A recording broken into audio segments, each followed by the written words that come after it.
La Fraîche Morning. Que ressens-tu quand tu manges ce que tu aimes? J'adore. C'est Maldo, hein. Je sais pas comment décrire. Je ferme les yeux, je suis sur un petit nuage. Wow. C'est comme un gros câlin.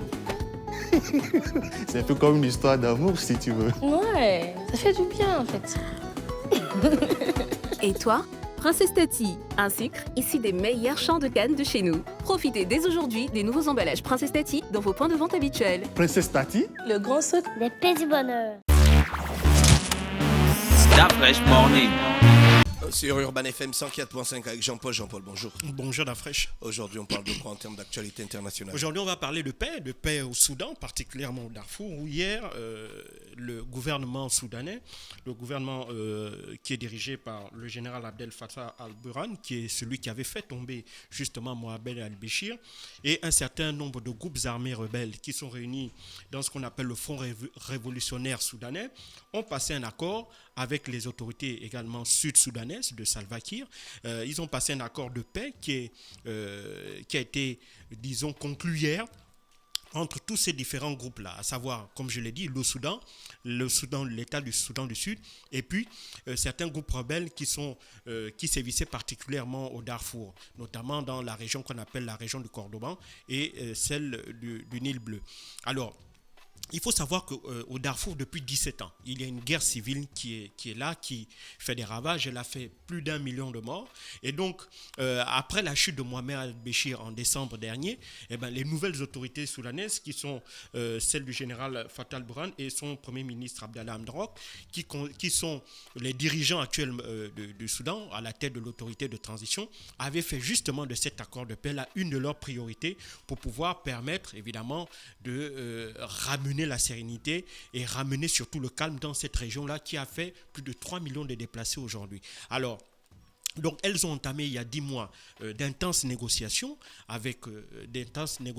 azimut, il faut le reconnaître, entre les États qui sont les plus impactés par cette situation, donc à savoir, je l'ai dit, le Soudan du Sud, et donc en discutant avec les autorités du Soudan du Sud de Salva Kiir qui soutiennent certains groupes armés qui également sont particulièrement actifs dans la région du Darfour, ils ont essayé de discuter sur un certain nombre de modalités qui devaient permettre justement le retour à la paix dans cette région-là. Alors, il faut savoir que cet accord-là couvre normalement toutes les questions relatives à la sécurité, également au partage de pouvoir. Il s'intéresse aussi à la propriété foncière ou au retour des déplacés. Cet accord également prévoit le démantèlement des forces armées qui sont là et leur intégration dans les armées nationales, ainsi qu'une justice pour les crimes qui ont été commis durant cette période-là, notamment au Darfour.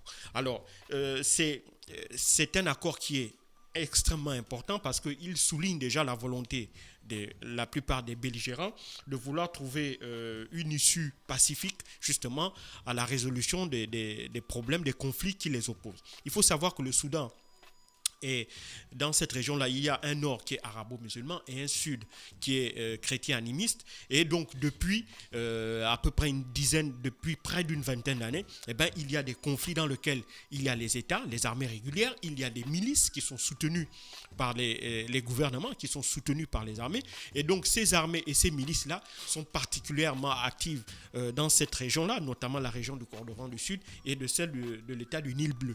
Et donc, tout ça fait que ça a multiplié le nombre des acteurs, parce qu'on a des acteurs qui sont des acteurs étatiques et on a des acteurs qui sont des acteurs civils, mais le tout c'est que ces acteurs, ces milices armées là sont pour la plupart soutenus par l'État soudanais. À l'époque, c'était l'État soudanais d'Omar el-Béchir. Et donc, les nouvelles autorités soudanaises ont décidé, après la chute d'Omar el-Béchir, qu'il fallait changer la donne, et donc ils ont tout mis en œuvre pour que justement ils puissent discuter avec tous les groupes armés et parvenir évidemment à une paix qu'on espère durable. On espère parce qu'évidemment, il faut d'abord savoir que, c'est un accord qui a été paraphé et qui n'a pas été signé.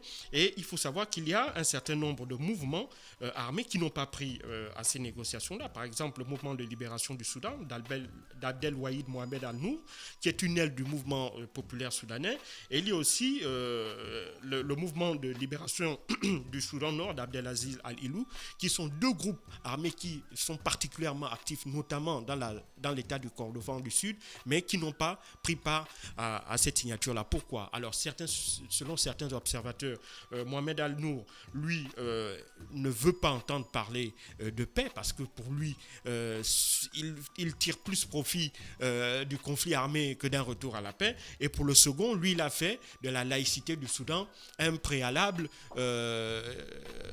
sur lequel il faut que les autorités reviennent pour pouvoir participer à ces négociations-là. Il faut savoir que l'État du Soudan, c'est un État islamique, et donc pour lui, il est hors de question qu'on puisse incorporer des groupes animistes chrétiens dans le champ dans un groupe musulman. Et donc lui, il veut que l'État soudanais soit un État laïque, et pour qu'il puisse participer à ces négociations-là. Alors donc ce qui est intéressant, c'est que le fait que l'accord ait été paraphé, mais pas signé, ça veut dire quoi? Ça veut dire qu'il y a un accord qui est là, et que la possibilité est également offerte aux groupes armés qui n'ont pas participé aux négociations de se rallier, donc de se rallier au processus de médiation, donc de discussion, pour faire valoir eux aussi, bien entendu, leurs préoccupations et leurs intérêts. Et ensuite, si tout est permis d'ici certainement aux alentours de 2021-2022, il est possible que si l'ensemble des groupes armés signent cet accord de paix, alors pour la première fois depuis une vingtaine d'années, on aura un accord de paix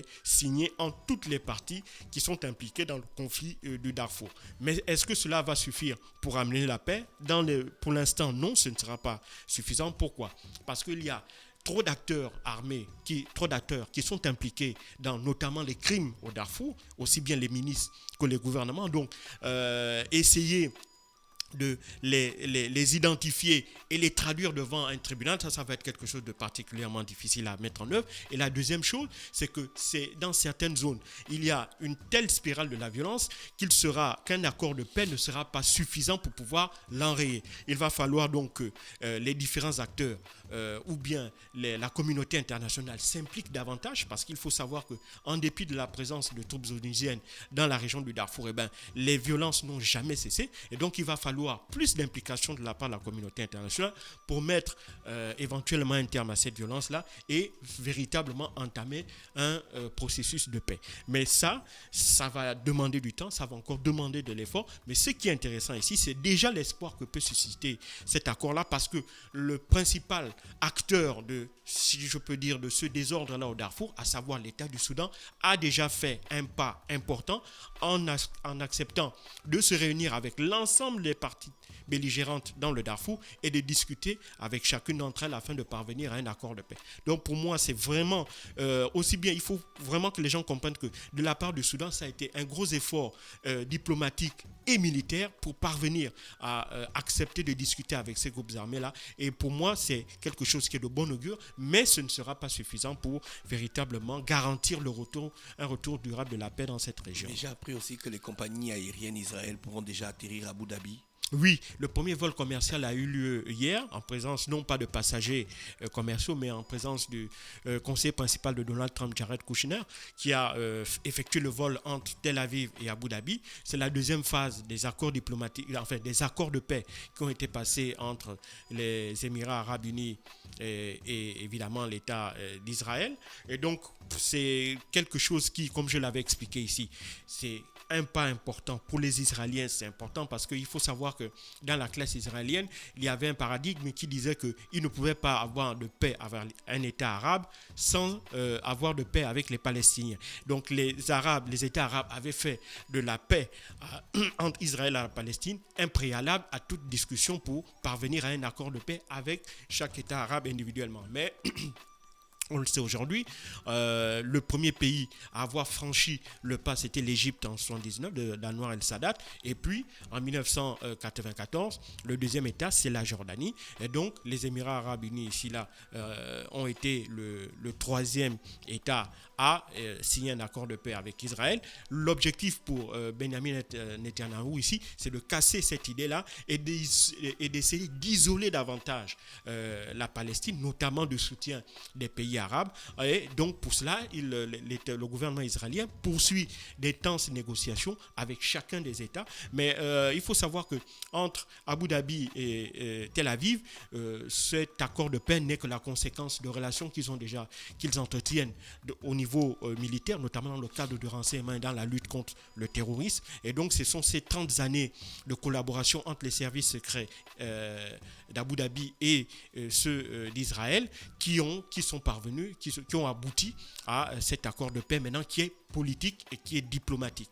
Et donc, ça, c'est une bonne nouvelle pour Israël parce que c'est pour Benjamin Netanyahou surtout, comme je le disais, qui veut faire la démonstration qu'il n'est pas impossible de signer des accords avec un État arabe sans pour autant préalablement discuter d'accords de paix avec la Palestine. Donc, lui, il veut multiplier ce type d'initiative et donc il veut inciter les États arabes à emboîter le pas à Abu Dhabi. Et il est sur le point quand même de réussir puisqu'il semblerait que 3 autres États aussi ont fait part de leurs intentions de franchir le cap avec Israël. Et s'il est avéré que 3 autres États arabes le franchissent effectivement le pas, et bien ça va continuer à isoler davantage l'État de Palestine, même si Abu Dhabi a demandé et obtenu qu'il y ait une suspension de la politique d'implantation de colonies, notamment dans la région de Cisjordanie, dans la vallée du Jourdain, mais ce n'est qu'une suspension, ça ne veut pas dire un arrêt du projet, et donc rien ne dit que dans le futur, et c'est ce que Benjamin Netanyahou essaie d'expliquer à l'aile la plus radicale de la droite israélienne, notamment les partis religieux qui sont l'un des plus fervents soutiens à la Knesset de Benjamin Netanyahou. C'est ce qu'il essaie de leur expliquer, qu'il n'a pas renoncé à la promesse d'annexion de la vallée du Jourdain, mais il n'a fait que suspendre ce projet-là pour justement permettre de discuter et obtenir un accord de paix avec un État arabe. Le dépôt des candidatures, c'était hier en Côte d'Ivoire. Oui, et les partisans de Laurent Gbagbo ont déposé la candidature de leur champion en dépit du fait que celui-ci a été rayé de la liste des listes électorales en tant qu'électeur et donc à ce titre selon le code électoral ivoirien il ne peut prétendre à être candidat à cette élection présidentielle. Pour le moment il y a des recours également qui ont été déposés auprès de la Cour constitutionnelle notamment par le PDCI qui conteste la 3e candidature d'Alassane Ouattara. Donc on attend évidemment les résultats de ces recours là, même s'il est peu probable que la Cour constitutionnelle ivoirienne puisse aller dans le sens soit de la requête du PDCI en invalidant la candidature d'Alassane Ouattara ou en allant dans le sens du FPI, du Front populaire ivoirien, tendance, si tu veux, Simone Gbagbo qui soutient fermement la candidature de son ancien mari. Et donc, il est clair que il est peu probable que ces recours-là puissent aboutir. Et donc, on va assister à une élection présidentielle sans Laurent Gbagbo. Ce serait une première depuis 1993. Et puis, on va également assister à certainement un face-à-face inédit entre d'un côté, certainement Henri Konan Bédié et de l'autre côté, le président sortant, Alassane Dramane Ouattara. Merci Jean-Paul qui est avec nous ce matin pour l'actualité internationale sur les 104.5 Urban FM, la station urbaine dans le Fresh Morning, le réveil matinal le plus haut de la capitale sur la radio la plus haute de la capitale. Stop Fresh Morning.